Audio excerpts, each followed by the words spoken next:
From Washington, D.C., this is the Beyond the Dumbbells Show, your source of information and inspiration for living an audacious life.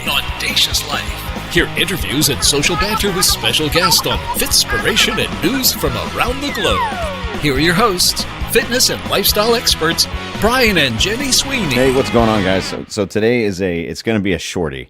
It's a Beyond the Dumbbells shorty, and it was I'm running around in my research today, and there was a couple breaking facts that I keep bouncing into. I share it with people if they want to have the conversation, but weed killer is not something that typically pops up in a casual conversation. But when we're always trying to guide people towards a healthy lifestyle, there's a few things that I will usually recommend or suggest to wipe off your diet immediately. And it's alcohol, wheat, and dairy. And number one reason being, wheat and dairy are very pro-inflammatory, so they are problematic in the body anyway. Wheat, mostly because it's associated with processed foods, and ergo processed foods are pro-inflammatory. They're inflammatory. And then dairy, of course, dairy is a very inflammatory food. But when people are looking at this stuff now, and a lot of times I'll get the eye roll, it's like, what do you mean? No bread, no pasta. Obviously the sugar-based wheat products are a no-brainer, the donuts and the cakes. But when you're talking about how has it become that wheat itself is an issue? Obviously, we have celiac issues, which is a respondent to wheat and the germ on wheat. It's celiac is a condition where the body doesn't like it, and it causes digestive issues. But then we look at how gluten's what we're talking about. Gluten exposure, because there's so much wheat produced in certain plants and manufacturing places that it cross-contaminates everything else that gets processed in that place, which is why when you see almonds that are certified gluten-free, the reason they had to do that is because it was in a plant where they likely processed something that was wheat-based. So to certify it means it was just a clean environment and you're not going to get that cross-contamination. But is it that there are just so many people born with digestive issues now that there's a across-the-board gluten intolerance? Or is it because of the exposure to that wheat germ, gluten, that is causing the problems because it's associated with a new weed killer? And why are there so much more? There's greater issues with autism. There's greater digestive issues across the board in the older and the younger. More than I've seen in my professional space, that there's more and more people that are reacting negatively to a lot of common foods that we didn't have problems with 20, 30 years ago. Now, for this conversation, we're just talking about wheat. And anytime I have this conversation with somebody, you want to be an empowered consumer, you need to go out and do your own research. I'm happy to geek out on this stuff just because I'm looking for ways that I can find 1% improvements in the way I live so that I live a better life. Avoiding wheat doesn't extend your life. Avoiding wheat reduces your exposure to contamination, which could cause problems with your life. But going wheat-free isn't a gold star path to extending your life. You're just avoiding the things that come with it, okay? So glyphosate, it's an herbicide. It's used all over the world. It's an active ingredient in Monsanto's Roundup product, okay? Roundup is it's bad news. Those two words, Monsanto and Roundup. And the scary thing with Monsanto is it is an extremely powerful organization that it's been approved by the FDA, that it's been shown that it doesn't cause problems and that it's safe and that you're supposed to genetically modify everything and there's no ramifications. And there was a recent court case. I think it was EWG.org, Environmental Working Group. It's a great resource to go to if you want to find some cutting edge stuff on what's safe and what isn't. It's an independent organization that does the testing on a lot of things, from healthcare products to food to supplements. You can find a lot of things that are tested on EWG.org. And it was EWG that posted it, says, hey, there's the environmentals won a case, and it was against Monsanto because they're a powerhouse and they can silence everybody. There's politicians in their pockets.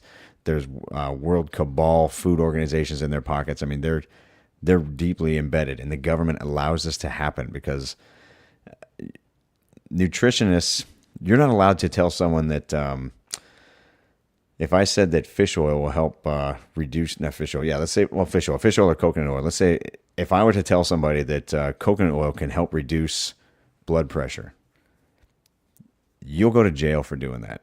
You can't give that kind of advice. But Monsanto is able to do things where they're able to manipulate the outcomes where it's been the perception is it's causing cancer all over the place. And they somehow have the FDA that approves it, the same FDA that will come after you if you create a product that says it reduces your blood pressure and it's all natural based. You can just kind of see the wonkiness in that, right? That the FDA is protecting a chemical giant and they're going after somebody that's repackaging and selling coconut oil because you can't make claims one way or the other. But Monsanto has gotten away with saying their product does not cause cancer because they have enough counter research that goes against the opinions of the people that are saying that it does. So hopefully that makes sense. But Monsanto's the evil giant. Glyphosate's used everywhere in the world as an herbicide. And it is very likely, so somehow they have enough researchers, including governmental representation, that says it's very unlikely that it causes cancer. Well, the WHO came out and they did it themselves. And the whole issue is whether or not it's a carcinogen. And all these organizations said it's probably not. And the WHO actually came out and said, it is an endocrine disruptor, and there very could be issues with your microbiome, which is your gut and your digestive system. And they're like, yeah, we can't really say that it is causing problems, but we can't say that it isn't. And that was the strength of the case that the environmental people won against Monsanto recently. They're like, yeah, we can't say that it doesn't cause cancer. Monsanto lost. They argued so that they couldn't say that, and they lost. Monsanto did. So what they came out is they said, yeah, we can't say that it doesn't cause cancer. That's how screwed up the entire food industry is, and the lobbyists, and how the government will look sideways because there are politicians getting paid to do so. So it's pretty freaky stuff. There was a landmark case, 2018. There was a $289 million award to a groundskeeper. So this is somebody that's exposed to Roundup all the time, and they developed non-Hodgkin's lymphoma, and they said, yeah, it came from Roundup, and this person was awarded $300 million. But Roundup is on our food. This person was a groundskeeper. Okay, so they weren't even consuming it. Again, you can see how it's getting a little wonky. They've already shown that glyphosates have an adverse effect on the just the natural biome of life. So when we start looking at earthworms, bees, you're looking at the biodiversity that surrounds crops and the life cycle that includes, right? So everything that's in the ground matters for the crop. Everything that pollinates is important. Bees are important. And they're saying, yeah, glyphosate seems to be killing all these things off too. And again, so the lobbyists are still keeping this thing around. It's not just, they're not able to silence it. A lot of companies are trying to ban it, but as it turns out, that once glyphosate gets into the licensee of a farmer, they've actually had to go. As it turns out, the weed killer. I'm gonna have to find the proof on this one. I know I read it. I will put the link up to this as soon as I find it. If the crop, if it fans over to another farm, then that farm is responsible for paying the license for it, because you can't keep it just to yourself. Right, so if you use it as a desiccant, so they also use glyphosate to dry crops out. They don't just use it to kill bugs.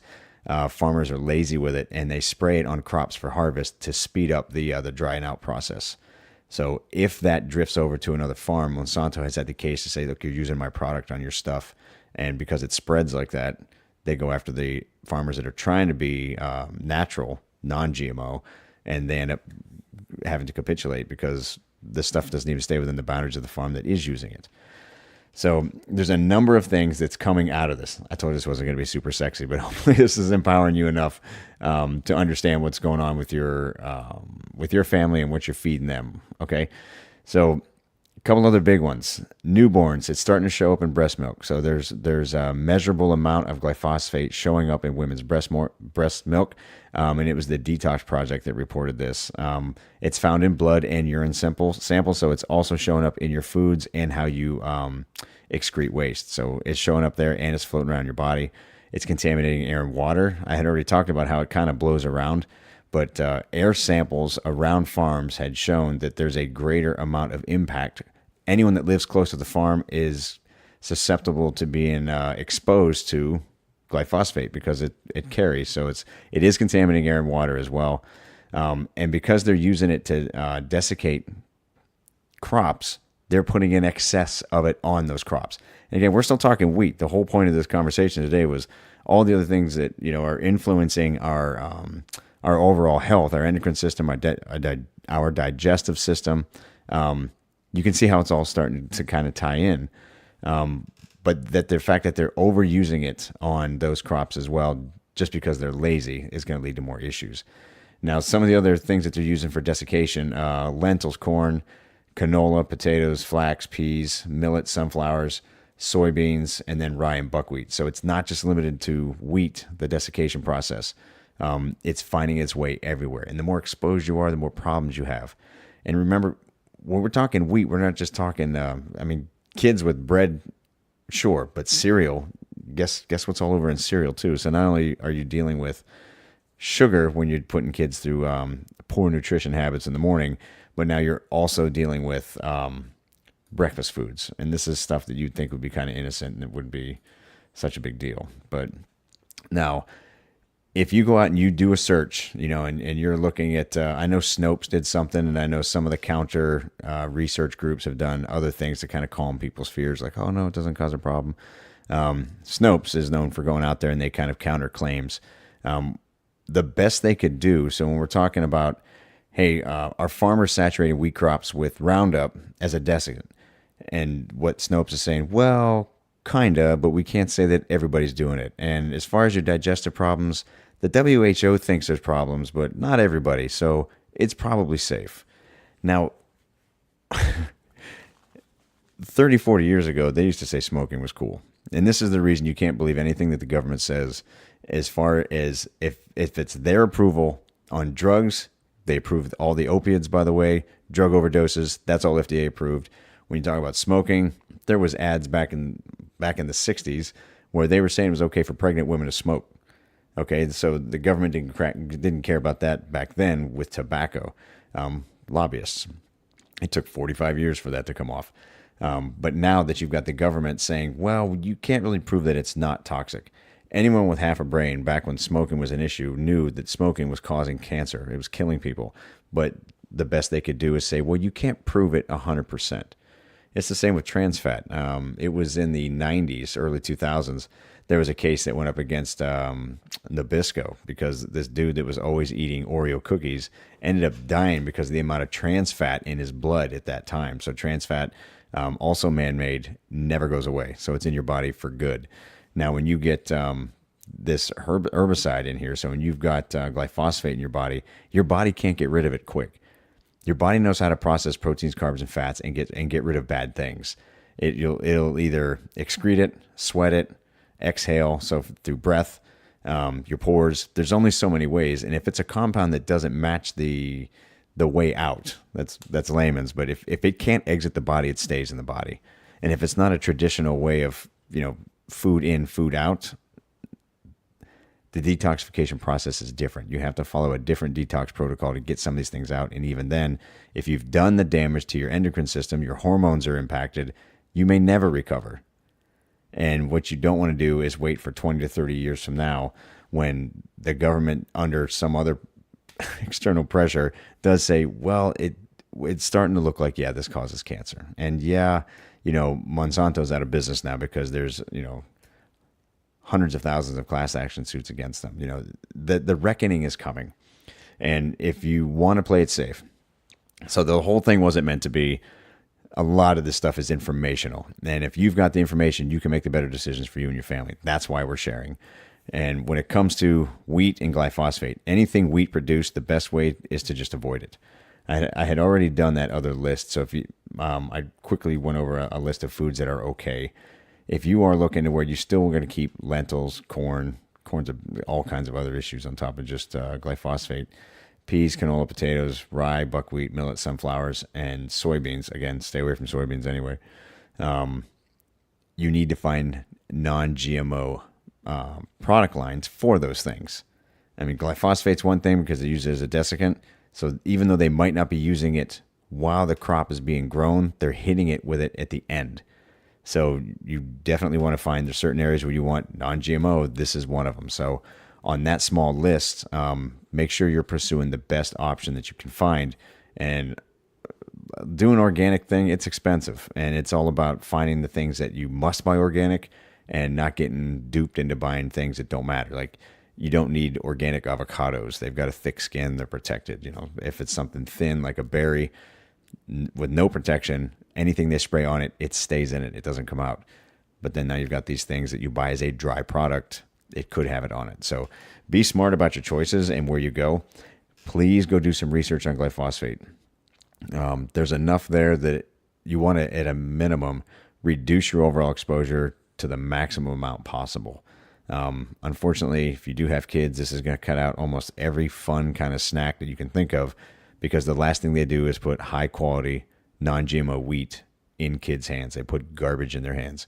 And then you start seeing correlations between behavioral issues, learning issues, developmental issues. All of that stuff is contributed to by what they put in their bodies. And if you go by what the government says, you're the sucker, because it's going to be 15, 20 years from now when the real problem manifests, and there's nothing you can do about it. Okay? So an educated public is a powerful public. So if you guys take the time to do some research and figure out what's going on and figure out what's right for you, glyphosate's definitely you want to look for. Look for a counter opinion over everything you find. So even though you're going to find a bunch of doom and gloom, look at the researchers and watch how high level, like wheat producers of Iowa, like, you're already using it. I'm not going to follow any of your opinion on what you say about the safety of glyphosate. You're using it. What else would you do? That's not independent. I want to find independent sources that don't have anything to lose. And I would think that a wheat farmer in the middle of the Midwest has something to lose if it turns out, you're pushing death on people. So be smart, folks. Hopefully this was helpful. Try to keep these little knowledge bombs short. And if you've got any questions or feedback, I'm going to put some of the links for research below this on the site. And be well and be smart about what y'all eat. I care about you guys, and I want to see you go the distance in life and not be smoked because of some dumb politician, right? All right, guys, I will see you on the next one. Be true. Thanks for listening to the Beyond the Dumbbells Show. We know you have thousands of options for content and entertainment. We appreciate you spending time with us. If you enjoyed our show, please share our web address, www.beyondthedumbbells.com, and maybe drop us a review. Until next time, live beyond.